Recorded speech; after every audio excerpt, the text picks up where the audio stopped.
What is going on, everybody? This is Alex Vasquez. Today we're going to be going over a very sleek, minimalistic graphic design that you can do in Photoshop. I think I did this in about 30 minutes, 35 minutes, and I'm actually going to recreate it here today with another player, Justin Herbert, because honestly, I believe that you can do this in 15 to 20 minutes. I really do. No cuts. You're gonna see the entire process of me searching for the image, adding every last thing, coloring it, all that. Okay, you're gonna see everything.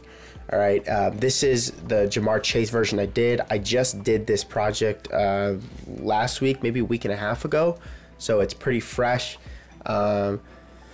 I think there's a lot to be said about minimalistic edits. Maybe you have a client that's like, hey, we're considering you for some work. Can you send over a couple graphics using these images? And then you got to whip out something quick like this for sports graphic design.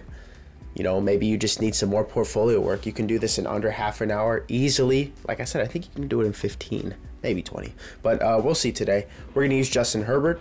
And I say we start the clock now. Okay, so we're gonna go to Command N. We're not gonna speed run this either. We're just gonna do this how I normally would. I like to work in 1920, 2400. You can also work in 5x4, 1080 by 1350. 1920 by 2400 takes up the most real estate on an Instagram screen, which helps with engagement.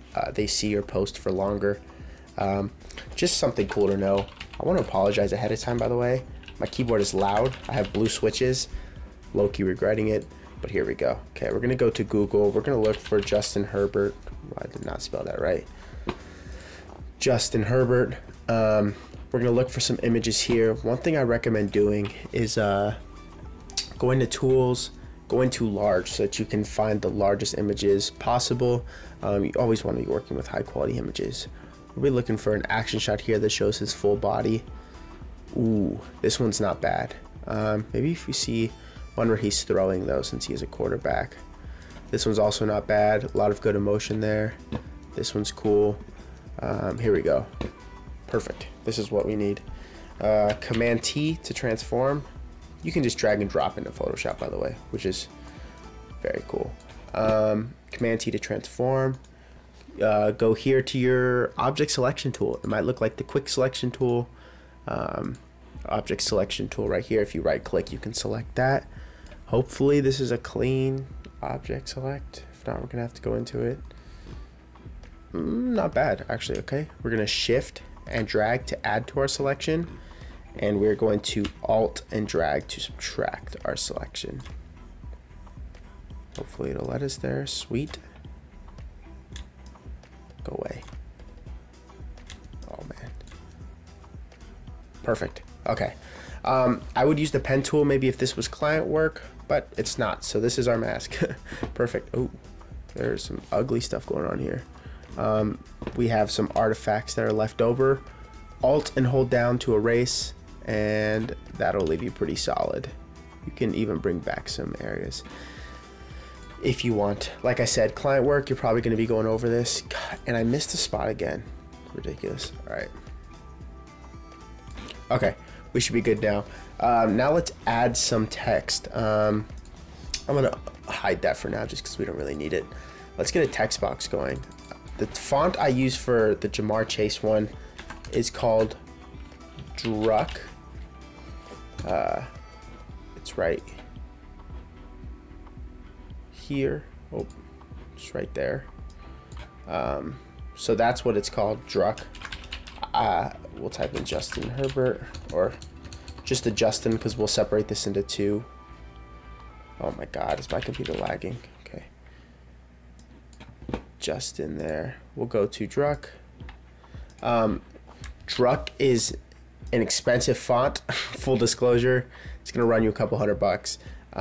You can use Anton though. However, Anton is a very solid font. I use it all the time. It's free. I'll leave a link to it in the description. It's super solid. I have nothing bad to say about it. Druck is just a little more tall and wide while also maintaining its bold qualities, which I really like for sports graphic design in particular. Very sleek, but also will catch your attention. Okay, so we'll use this here. We'll resize this. My computer's lagging. which is fantastic, right? Okay, so we're gonna hold Option, drag and select, drag it down, and then we're gonna add another text right there, his last name, and we'll size this up to work out. Let's get this centered. That's not centered. Okay, that's centered. That looks pretty solid right there, out the gate. Okay, now, oh, let's position this well. Command T, bring this down, and then this is going to be right above that right there. Okay, perfect. Now let's get to work. Now this is a good layout, right? Our layout's pretty solid. Now we need to add all the effects, all the shadows, all the things that make this pop as much as this. Okay, so one of the first things we can do, let's mess with the text. Okay, so go to the text, you're gonna right click, go to blending options. Now I just did a Justin Herbert edit, so I already have this done, but if you click the gradient overlay, you can, you know, select like maybe a basic gradient or something, and then get like a yellowish, a bluish yellowish type of tone. Just because the chargers are blue and yellow. If you really want, you can actually import the logo and then color pick from there, which would also be helpful. I believe I just freehanded these for the most part. You could also just, you know, select what's on there. I liked it when it was a little more orange, so I'm gonna leave it a little more orange. So this is just a gradient overlay on the text, which is cool. So now let's go to Herbert. We'll do the exact same thing, blending options. And the cool thing is once you put in that gradient overlay, it's gonna remember it for the next time. Okay, now these overlays are the same. You can adjust the angle, you know what I mean, to maybe make it look a little different. It can pop in a little different areas. The colors will be the same, but just, I guess the way it's laid out might be a little different. So this is pretty solid. Next thing we can do, we can make him pop a lot more for sure. So let's Command J to duplicate that. We're gonna just duplicate it just in case something goes wrong. We'll always have this original layer down here. For this top layer, let's right click.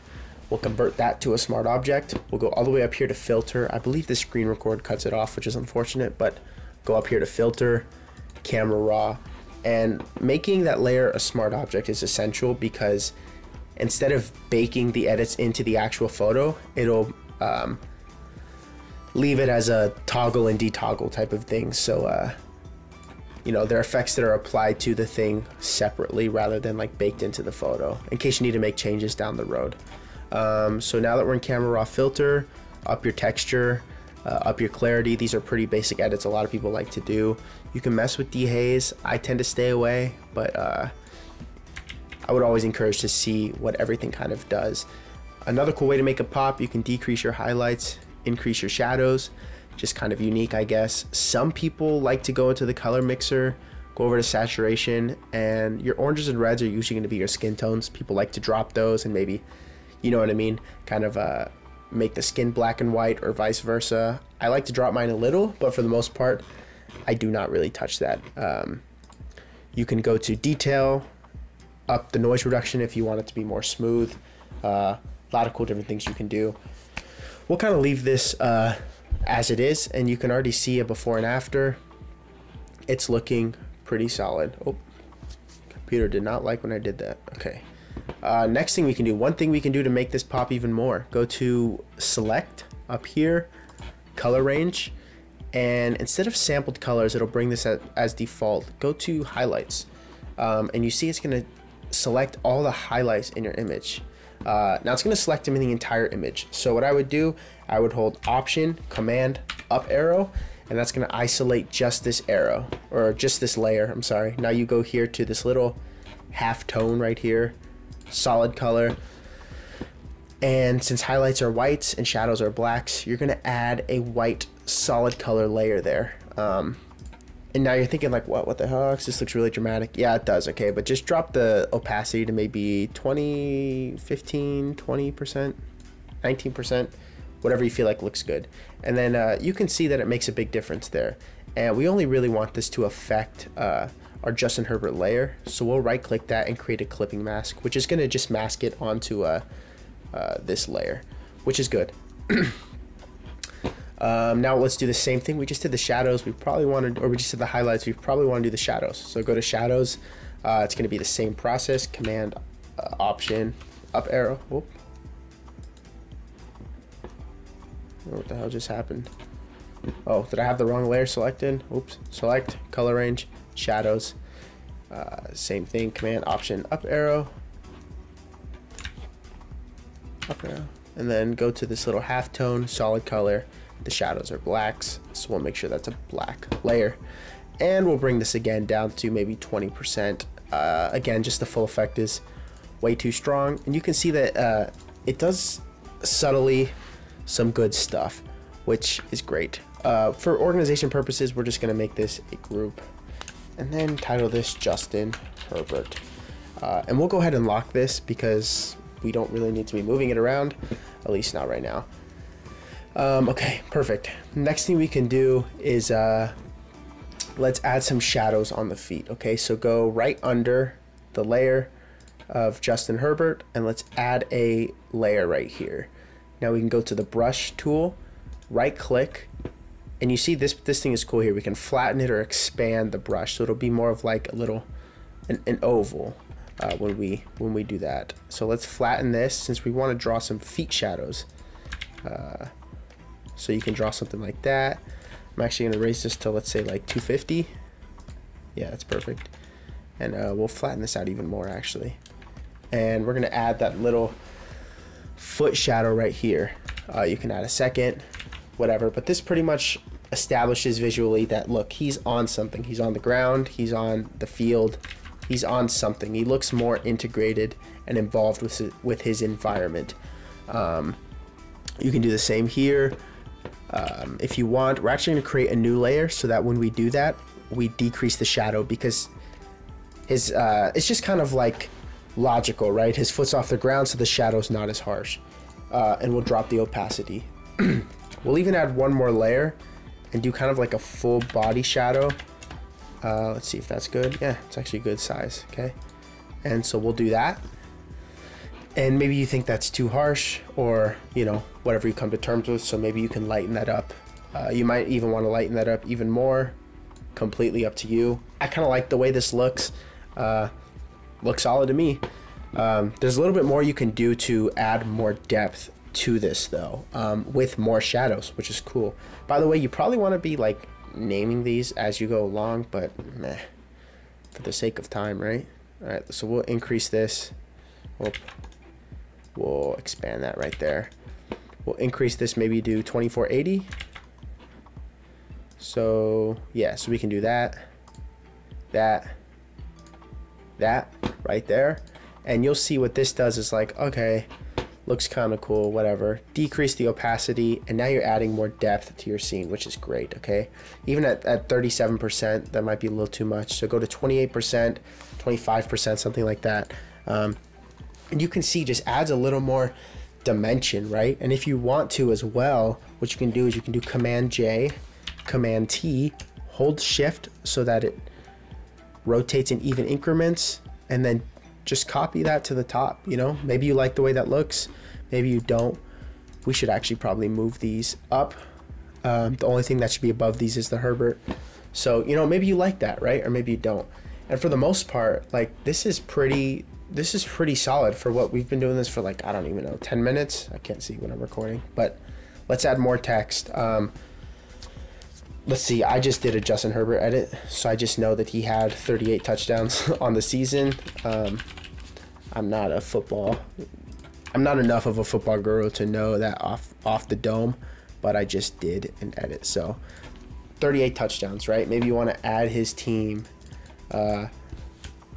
Los Angeles Chargers, right? And you know, I would also recommend, I never like to leave any text black. I like to leave it like this darkish gray over here, just slightly lifted, maybe even a little darker than that, to be honest with you. Whatever you feel like fits best. I just think aesthetically it looks better in my opinion. But this is pretty much the bulk of the edit. I think I had one effect here, yeah. And you can do this through a custom shape. So you go down to your rectangle tool, right click, go to custom shape, and it'll be in your legacy shapes and more. Now maybe if you don't use Photoshop much, you're like, what? I don't have that. Why don't I have the legacy shapes and more? Well, Photoshop kind of hides it for you out the gate, which is kind of weird. They used to just implement it all. They do not anymore. So go to Window, Shapes, go to this 3 little thing over here, and then press Legacy Shapes and More, and then it'll import it for you, so that when you right click, go to Custom Shape Tool, go down to your Legacy Shapes and More, 2019 shapes, I guess you can go to, or no, sorry, not, or all legacy default shapes is what you want to go to tiles. There's tons of different patterns here. This is the one I used. So you just hold this, drag this out, and voila, you have something like that. I always like to take the stroke out of my shapes. You can right click, go to blending options, do the same gradient overlay thing you did. That's kind of cool. It kind of like split tones it, right? Yeah, that's super cool actually. So let's do another one up here. Let's do the same thing. So you can go here, up here, and get that same halftone gradient thing. So blending options, gradient overlay, and boom, that looks pretty sick. You know, maybe you want to do the other way around, whatever you feel like works best. Okay, I actually kind of liked it the other way, so I'm gonna leave it over here like this. But yeah, I mean, that did not take long at all. You know what I mean? That was super basic. There's more that you can add from here if you'd like. If you want to add a camera raw filter to the entire thing, or color grade it to the entire thing, you can, and I'll actually show you how you can do that if you want to. You would select every layer by holding down Shift, selecting the top one, and then selecting the bottom layer. Command J is going to create a duplicate. Oh, we're loading. Okay, right click, merge layers, right click again, convert to a smart object. And again, this is like what I was doing before. You just always want to create duplicates in case something goes wrong and you can't undo it. So go to filter, camera raw filter. Now you can color grade this the entire all at once. You can do whatever you'd like. Maybe you want to up the noise reduction. Maybe you want to go to color grade and add some blues, right? Because it is the Chargers. So maybe you want to add some blues, and then you want to add some yellows or whatever you want in the mid-tones. Maybe you want to go to basic and add more clarity. You know, I personally don't like that for this edit. I usually do. Don't like it for this. Maybe you want to decrease the highlights, up the shadows like I was saying earlier. There's a whole lot that you can do. Up the vibrance a little. And then now all of a sudden you've essentially colored the entire project all at once. Doesn't look like it did much of a difference, right? And that's kind of the point. Sometimes you're not trying to make it, you know, an entirely new, different thing. You're just trying to tweak a couple things.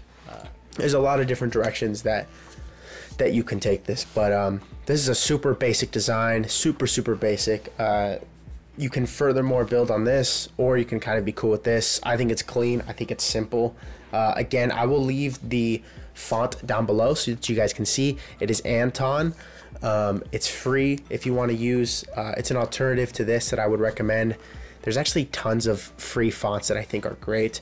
You know, if you can swing something like Druck or Druck Wide, it's super good. There's tons of other fonts as well that you can pay for that are amazing. A lot of graphic designers use them. But yeah, this is kind of what I came up with. I don't know exactly how long that took. It'll be up on the screen when it's over, but man, I think it was like 15 to 20 minutes maximum. I'd be surprised if it was any more. But yeah, let me know if there's anything else that you guys would like to see, or if you learned anything. Hopefully that'd be great, and catch you guys later. Goodbye.